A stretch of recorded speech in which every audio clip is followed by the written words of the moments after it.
Looking at these 5 pages in the middle of the dialogue, they concentrate on Simmius's idea of the soul as harmony.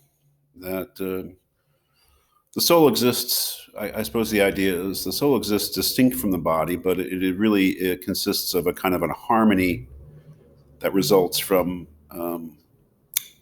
the proper functioning of the body. And the fear is that when the body ceases to exist, that the soul ceases to exist as well. So Socrates wants to take on this idea of soul as harmony and to refute it. The first thing that he says is that, well, we did agree that all knowledge is recollection.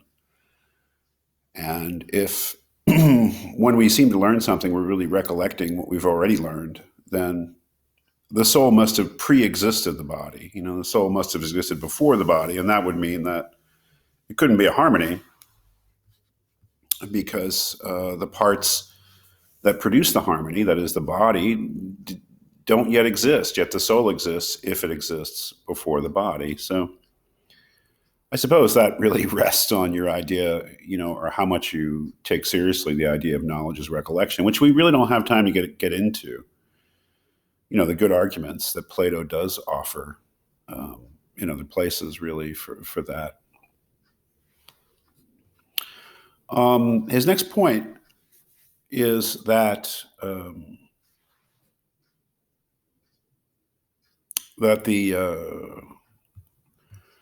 it's a rather subtle point, I think, about the soul as harmony. Is the idea is that the soul, if it is a harmony, that all souls are harmonized to the same extent. That is that you don't have a soul more than anyone else does. So all souls are harmonized because they're the result of the body functioning. But this would take away the idea that one soul could be more harmonized than another, and if we connect up, one soul being more harmonized with being more virtuous than another, would mean that all of us are just as virtuous as all the rest, and that seems to be an idea that they don't want to get into. They don't want to accept. The last argument, and I think the strongest argument, really, is the one that's presented pages 46, 47, 48. And that is the idea that if the soul were harmony, that is, if the soul were completely dependent upon the functioning of the body and were nothing else but a kind of an effect of the body, then the state of the soul would always be a mirror of the state of the body. That is, the soul couldn't have a state that was somehow different from or independent from the state of the body.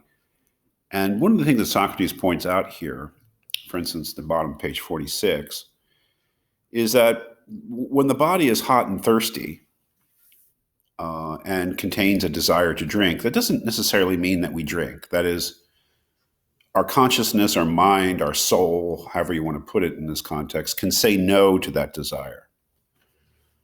And that's quite an interesting point, I think. That is, if the soul or mind or consciousness is simply a reflection of body, then it would seem that it would not be able to oppose body in anything. But we have this ability, this very familiar ability, to say no to our bodies. We may be sleepy, but the soul or mind or consciousness or will, however you want to put it, can actually oppose that sleepiness, and we can stay up, to a point. When we feel desires for this or that, we can say no to those desires. So we're not always led by the body. Of course, we're influenced by the body. So when Socrates has established this point, he says, well, if the soul was simply a kind of a reflex of the body or a harmony produced by the elements of the body, then it wouldn't have this power to oppose the body. It must be independent of body. And that's actually, I think, probably a really good point. Opposing, in opposition to this idea of of soul as harmony.